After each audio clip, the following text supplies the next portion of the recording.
गोविंदपुर नाम के एक गांव में कीर्ति और बालू नाम के अनाथ बच्चे रहा करते थे। वे दोनों अपना होश संभालते उससे पहले ही उनके माता पिता का देहांत हो चुका था। माता पिता के न होने के कारण कीर्ति और बालू पर गांव वाले ज्यादा ध्यान नहीं दिया करते थे। वे दोनों बड़ी मेहनत कर उन्हें जो विद्या पता थी वही मिट्टी के खिलौने बनाया करते थे, पर उनके बनाए हुए कई खिलौनों में कुछ ही खिलौने बिके जाते थे।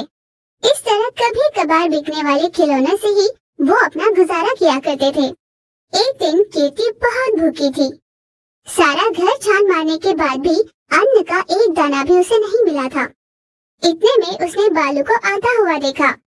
तुरंत उसके पास जाकर कीर्ति ने कहा, भाई, एक दाना खाने की तलाश में मैंने सारा घर छान मार लिया, पर मुझे कहीं कुछ नहीं मिला। मैं बाहर जाकर देखती हूँ कि कोई मुझे कुछ देगा क्या। ऐसा कहकर कीर्ति घर से बाहर निकली। यूं काम के लिए निकली कीर्ति विनोदा नाम की एक औरत के पास गई। आंटी, मैंने सुना है कि आपके बहुत सारे व्यवसाय और काम हैं। अगर आप जैसों की हम पर दया हो तो हम कोई ना कोई काम कर लेंगे। इस तरह कीर्ति ने बड़ी ही आस से उसे पूछा, क्या कहा, तुम्हें काम दूं? तुम क्या काम कर सकती हो? क्या तुम जमीन जोत सकती हो? भेड़ों को चारा चराने ले जा सकती हो? भला ऐसा कौन सा काम कर सकती हो तुम? वैसे भी जब तुम्हारे माता पिता ही जिंदा नहीं तो तुम्हारा रहने का क्या मतलब? तुम भी उनके साथ मर जाते तो पीड़ा ही खत्म हो जाती। अब तुरंत यहाँ से निकल जाओ। एक पल भी यहाँ रुकी तो तुम्हारा हाल बुरा करूँगी। ऐसे धुक्कार कर कीर्ति को वहाँ से बाहर कर देती है। उन बातों से बहुत दुखी होकर कीर्ति जा रही थी। घर के रास्ते लौटते हुए कीर्ति ने खुद से कहा, माता पिता हम दोनों को यूं अकेला कर छोड़ गए और गांव वालों को भी हम पर थोड़ी सी भी दया नहीं। कितना भला बुरा कहकर हमें अपमानित कर रहे हैं। काम पूछने जाने पर भी काम तो दिया नहीं, पर उल्टा अनाप शनाप बातें कर रहे हैं। क्या करूं? ऐसा सोचते हुए कीर्ति कहे जा रही थी। कीर्ति जब खुद को यूं कोस रही थी तब उसकी बातें सब वहाँ से गुजर रहे स्वामी जी ने सुन ली। तब स्वामी जी कीर्ति के पास गए और उससे कहा, बेटा कीर्ति, मैं तुम्हारा दर्द समझता हूँ। इस तरह एक औरत को, वो भी नन्ही सी लड़की का रोना सही नहीं होता। मैं तुम्हारी इच्छा पूरी करूँगा। तुम्हें रहने के लिए घर और खाने के लिए अन्न चाहिए, बस इतना ही ना? अब तुम जिस टूटी फूटी झोपड़ी में रह रहे हो वो बदलकर मिट्टी का एक बहुत अच्छा घर बन जाएगा। उस घर के एक विशेष कमरे में तुम्हारे अन्न के भंडार तुम्हें मिलेंगे। अब तुम्हें अन्न के लिए जगह जगह भटककर लोगों की 10 बातें सुनने की कोई जरूरत नहीं है। अब जब तक तुम घर पहुंचोगी ये सब पहले से ही वहाँ होगा। जाओ, पर बेटा कीर्ति, एक बात का ध्यान रखना, तुम या तुम्हारा भाई कभी किसी से ये मत कहना कि तुम्हें ये घर मेरे वरदान से मिला है। तुम दोनों वैसे भी मिट्टी के खिलौने बनाते हो ना, तब सभी से यही कहना कि मिट्टी से तुमने ये घर भी बनाया है। तुमसे जो भी ये बात पूछे सभी से यही कहना। अब तुम दोनों सदा खुश रहना। ऐसा कहकर स्वामी जी वहाँ से गायब हो गए। कीर्ति बड़ी ही हर्षित होकर घर वापस लौटी। अपनी घर की जगह उसने मिट्टी का एक सुंदर सा घर देखा। ये देख कीर्ति बहुत खुश हुई, पर बालू वहीं पर बैठा रो रहा था। वो तुरंत अपने भाई बालू के पास गई। भाई, तुझे क्या हुआ? तू यहाँ रोता हुआ क्यों बैठा है? दीदी, अभी जब तुम बाहर गई थी मुझे बहुत भूख लग रही थी। मैंने तुम्हारा इंतजार करते करते तो भूख के कारण मैं चकरा कर गिर गया।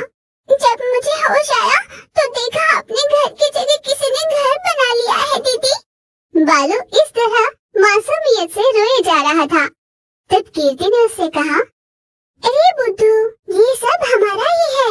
हमारी परेशानियों को देखकर एक स्वामी जी ने हम पर दया की और हमें ये वर में दिया। उन्होंने ये भी कहा कि अन्न के लिए अभी हमें भटकना नहीं पड़ेगा। इसी घर में एक विशेष कमरा है जिसमें अन्न के भंडार भी होंगे। ऐसे कीर्ति ने सारी बात बताई। वे दोनों खुश होकर उस घर के भीतर गए। इस तरह कीर्ति और बालू किसी के पास भी काम ना करते हुए और किसी की बुरी बातें ना सुनते हुए घर पर ही रहकर पेट भर खाना खाते रहे। यूं ही दिन बीत रहे थे। अचानक उस गांव में एक दिन बाढ़ आई। गांव के ज्यादातर घर पानी में डूब चुके थे। स्वामी जी का दिया हुआ कीर्ति और बालू का घर भी पानी में डूब गया। चूंकि स्वामी जी का दिया हुआ घर मिट्टी से बना हुआ था, तो उसकी दीवारें पानी में गीली होकर भीग कर पानी में बह रही थी। ये देख कीर्ति और बालू बहुत दुखी हो रहे थे। दीदी, क्या ये बदकिस्मती हमेशा हमारे साथ रहेगी? बचपन में ही माता पिता का साया उठ गया, उसके बाद गांव वालों का अपमान सहा। बड़ी मुश्किल से किसी स्वामी जी को हम पर दया आई और उन्होंने हमें जब घर दिया, तो वो घर भी इस बाढ़ में बह गया। नहीं भाई, तो बहुत गलत सोच रहा है। हमारे हालात को जानकर स्वामी जी ने हमें वर दिया था। उसे संभाल कर रखने की जिम्मेदारी हमारी थी। हम वैसे भी मिट्टी के खिलौने बनाना जानते हैं ना। अब बची कुची मिट्टी को हम बहने से कैसे रोक पाएंगे, ये हमें सोचना होगा भाई। ऐसा कहकर कीर्ति उस काम में लग गई। अपनी योजना को उन दोनों ने मिलकर अमल किया। कुछ देर बाद बाढ़ थम गई। सब कुछ पहले जैसा ही हो गया था। ये देखकर बालू और कीर्ति बहुत खुश हुए। भाई, अब हम ये घर बचा पाए, इससे ही हमें तृप्त नहीं होना चाहिए। हमारी बुद्धि और कुशलता को भी हमें इस्तेमाल करना चाहिए। अब हमें घर और अन्न मिला, इसलिए हमें हाथ पर हाथ धरे बैठे नहीं रहना चाहिए। ऐसी स्थिति फिर से आ सकती है। ऐसे हालातों का सामना करने के लिए हमें हमेशा तैयार रहना चाहिए। हम कल ही से दोनों मिलकर स्कूल जाया करेंगे। अगले ही दिन से कीर्ति और बालू स्कूल जाने लगे और मन लगाकर पढ़ाई करने लगे। लोगों की प्रशंसा पा रहे थे। अगर ये कहानी आपको अच्छी लगी तो इसे लाइक और कमेंट करना। ऐसे इंटरेस्टिंग स्टोरीज के लिए इस चैनल को सब्सक्राइब करना। Thank you for watching. Rampur नाम के एक गांव में वीर और राधा नाम के पति पत्नी रहते थे। उनके 2 बच्चे थे, कीर्ति और बालू। कीर्ति बड़ी थी और बालू छोटा। वीर चाहे जितनी भी मेहनत कर लेता, पर अपने 2 बच्चों की परवरिश करने के लिए उतना कमा नहीं पाता था। राधा उस गांव के धनी लोगों के घर में रसोई का काम किया करती थी और वीर खेती में किसानी किया करता। एक दिन राधा जब अपना काम कर रही थी, तब जमींदार वहां आया। राधा, मैं तुमसे कुछ कहना चाह रहा था। अब तक 2 बार तुम्हारी मालकिन का गर्भपात हुआ है।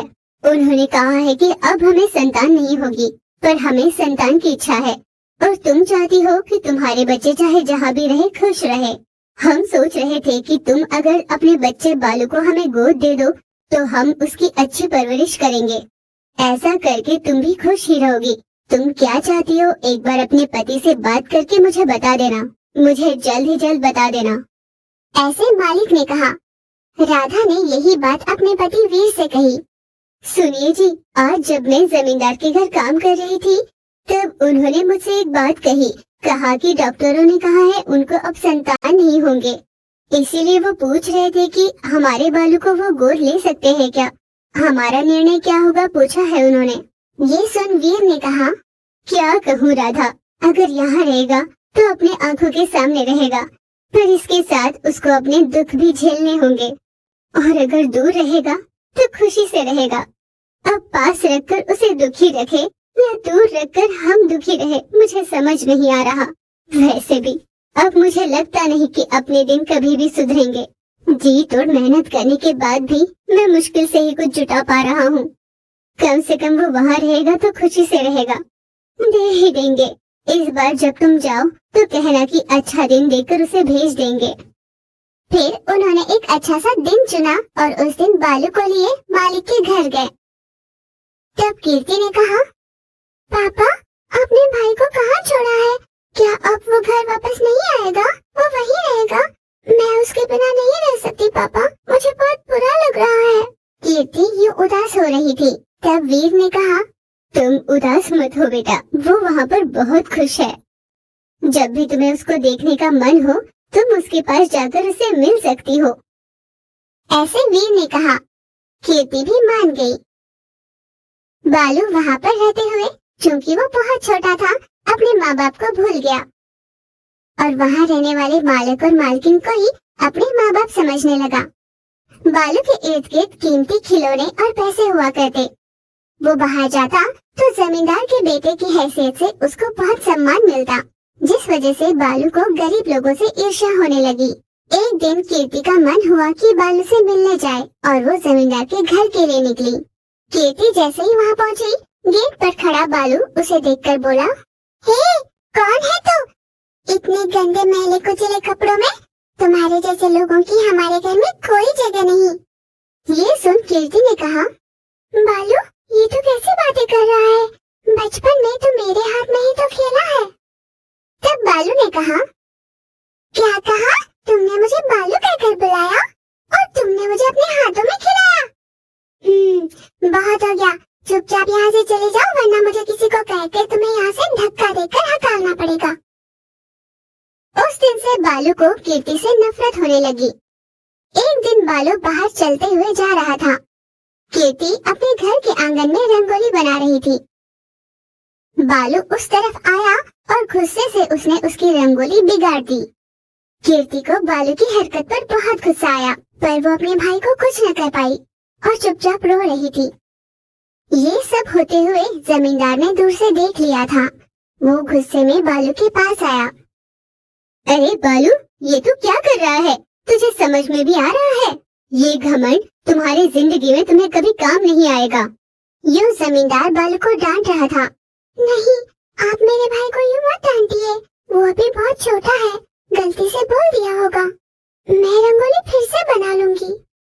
ये बात सुन जमींदार बोला, मुझे माफ करना बेटा, मैं तुम्हारे संस्कारों से प्रभावित हुआ हूँ। पैसों से हम इसे अच्छे संस्कार नहीं दे पाए। बालू की ओर देखते हुए कहा, बालू, तुम बहुत छोटे थे इसलिए तुम्हें याद नहीं, पर ये तुम्हारी सगी बहन है। वीर और राधा तुम्हारे असली माँ बाप है। हमें संतान नहीं होने वाले थे, इसलिए हमने तुम्हें गोद लिया, पर हमने सपने में भी नहीं सोचा था कि तुम अपनी सगी बहन को ही रुलाओगे और अपनी दीदी से माफी मांगो। जमींदार की बातें सुन बालू बहुत दुखी हुआ और अपनी दीदी से बोला, दीदी, मुझे माफ कर दो, घमंड मेरे सर चढ़ गया था, इसलिए मैंने ऐसी बात की तुमसे। ऐसा कहकर वो दुखी हुआ। उस दिन से वे दोनों एक दूसरे से बहुत प्यार करते हुए साथ में खुशी से रहने लगे।